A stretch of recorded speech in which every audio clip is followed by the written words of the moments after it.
Monsieur P, cueilleur de champignons du dimanche, se retrouve coincé en mauvaise posture. Aussitôt, les pompiers sont prévenus. L'ennui, c'est que Monsieur P a l'habitude de chercher les chanterelles sur les hauteurs de Ferrette. Et aucune camionnette de pompiers ne se risquerait à emprunter les sentiers escarpés de la haie de flux. Alors pour ramener Monsieur P sur le plancher des vaches, les secours ont fait appel à l'EPIM, autrement dit, une équipe de première intervention en moyenne montagne. Descendez victimes, descendez sauveteurs. Ok, descendez victimes, descendez sauveteurs. Qui c'est qui a l'eau là? Là, il y en a à droite là. Mou sauveteur. Mou sauveteur. Sauveteur les gars, descendez là.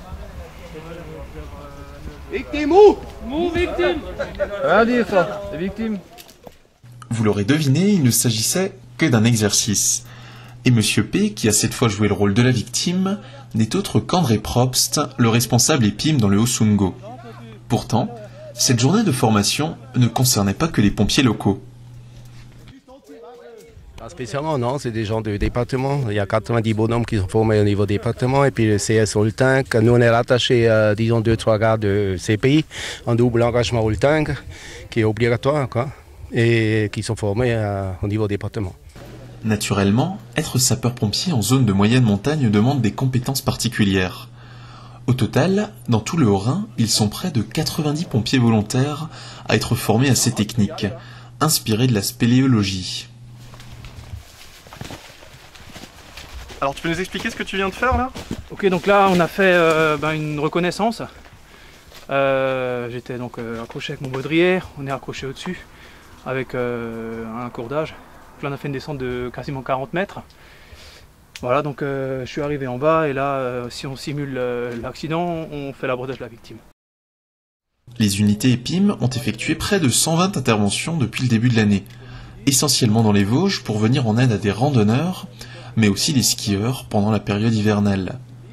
Autant dire que ce genre d'exercice est indispensable pour ne pas perdre les bases, et permettre aux pompiers de parler le même langage dans les situations d'urgence. Et le deuxième, il faut que je sois rassuré. Parce que si jamais, pendant mon installation, comme on n'est pas autonome sur corde, l'objectif c'est d'apprendre déjà à se connaître, de bouger un petit peu sur l'ensemble du département, sur tous les secteurs à risque, où on a mis en place, où le 1068 a mis en place des équipes montagne. Alors ces équipes interviennent principalement sur tous les sites, sentiers, falaises, etc., où l'accès classique par nos équipes de nos casernes de sapeurs-pompiers ne sont pas équipés ni formés pour intervenir. Même si le Jura alsacien ne concentre pas la majorité des interventions EPIM, ces responsables locaux mettent un point d'honneur à préserver cette unité dans le secteur de Ferrette et permettre en cas de besoin à des pompiers formés d'être opérationnels le plus rapidement possible.